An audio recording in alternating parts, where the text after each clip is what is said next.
আচ্ছা ম্যাডাম, আপনি কি অঙ্কিত ঘোষের গার্লফ্রেন্ড? হ্যাঁ, আমার লাইফে একটা বড় ভুল ছিল। এ টু জেড ওর সমস্ত খরচা আমি নিজে একা উঠেছি। ওই টাকাটা দিয়ে ও পুলিশের ইউনিফর্মটা কিনেছে। রাজ্য পুলিশের হোমগার্ডের চাকরি যাওয়ার পর পুলিশ সুপার সেজে প্রতারণা করার অভিযোগ এবং কলকাতা থেকে পুলিশের জালে জাল এসপি। তুমি পুলিশ হবা, পুলিশ হবা, পুলিশ। জানি না এই ডায়লগটা কে বলেছিল, কিন্তু এই ডায়লগটা এখন পারফেক্ট ম্যাচ করার সময় এসেছে।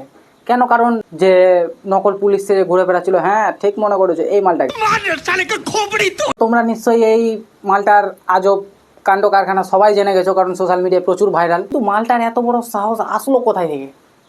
আরে আমার টেনশন হচ্ছে কাকে নিয়ে জানো? একে নিয়ে না। যে কাকু কাকিরা একে নিজের জামাই রূপে দেখেছিল, আমি তাদেরকে নিয়ে টেনশন করছি যে তারা মনে মনে কত খুশি ছিল যে সরকারি চাকরিওয়ালা একটা জামাই পেয়েছি, কিন্তু শেষে সোশ্যাল মিডিয়ায় ছবি ও রিল পোস্ট করে এক প্রকার এলাকায় হিরো হতে চেয়েছিল গাইঘাটার অঙ্কিত। শেষ পর্যন্ত ভুয়ো পুলিশ পরিচয়ের অভিযোগে তাকে গ্রেফতার করে গাইঘাটা থানা। আচ্ছা ম্যাডাম, আপনি কি অঙ্কিত ঘোষের গার্লফ্রেন্ড? এই তো এর গার্লফ্রেন্ডকে পাওয়া গেছে। আচ্ছা তুমি কি সত্যি অঙ্কিতের গার্লফ্রেন্ড? হ্যাঁ, আমার লাইফে একটা বড় ভুল ছিল। তোমার লাইফে একটা বড় ভুল হয়েছে, কিন্তু এই ভুলটা দেখে অনেক মেয়ে আতঙ্কিত হয়ে আছে।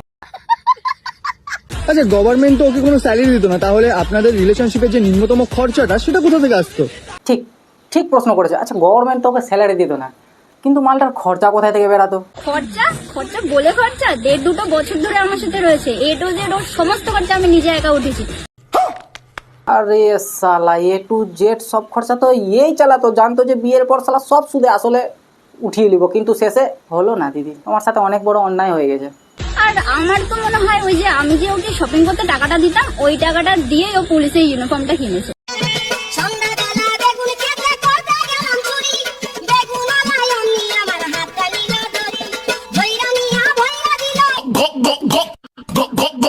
আর মাসের পর বাড়ি থেকে ওকে জিজ্ঞাসা করতো না 1.5-2 বছর ধরে যে তুই স্যালারি পাচ্ছিস তো করছিসটা কি? এ আবার সোশ্যাল মিডিয়ায় পোস্ট করছে কি দেখো। ये सब क्या देखना पड़ रहा है? এরকমও কিছু স্ক্যাম হতে পারে যে ভাবতে পারেনি।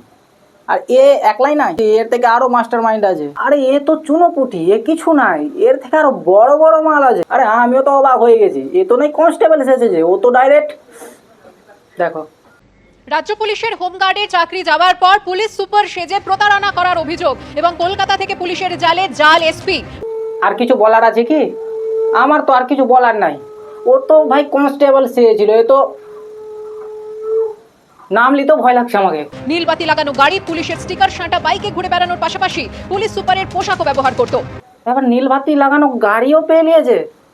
আগেই দিনটা ভালো ছিল, যখন 147 টাকা দিয়ে 1 জিবি নেট মারতাম, ব্রাউজিং করে একটু ফেসবুক দেখে আবার বন্ধ করে দিতাম। 1 জিবি নেটটাকে নিয়ে যেতাম 15-20 দিন, 1 মাস। আলতু ফালতু কিছু দেখতে হতো না। এই অভিষেকের পুলিশ অভিষেকের আন্ডারে কাজ করি, এইসব বলেই তো ঢুকেছে, আর তো কিছু সেরকম বলেনি। হ্যাঁ, বড় পুলিশ অফিসার আমি। হ্যাঁ দিদা, বড় পুলিশ অফিসার মানে বিশাল বড় পুলিশ অফিসার। আমার নাম নিতেও ভয় লাগছে। হ্যাঁ, চাকরির কথা বলেছিল আমার নাতনিকে দেবে করে। দিদা, তুমিও বেঁচে গেছো যে তুমি চাকরির জন্য টাকাটা দাওনি, না তো তোমার নাতনিকে ডাইরেক্ট ওর থেকেও বড় অফিসার মনে হয় বানিয়ে দিত।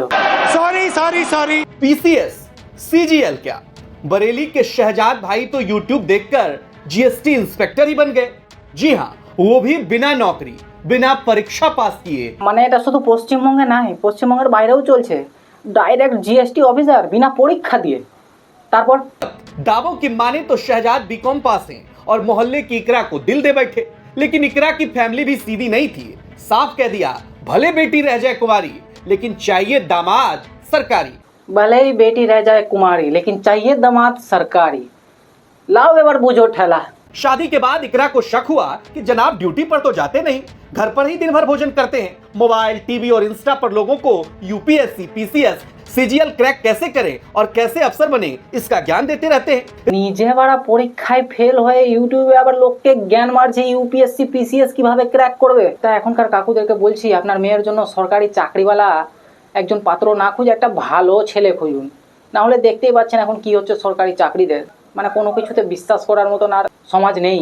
তো যাই হোক, সব কিছু নকল দেখতে দেখতে আমার অনেকটা আসল নেট শেষ হয়ে গেছে। তোমরা ভিডিওটাকে লাইক করে দিও। আমি কিন্তু আসল আছি। দেখা হচ্ছে পরের ভিডিওতে।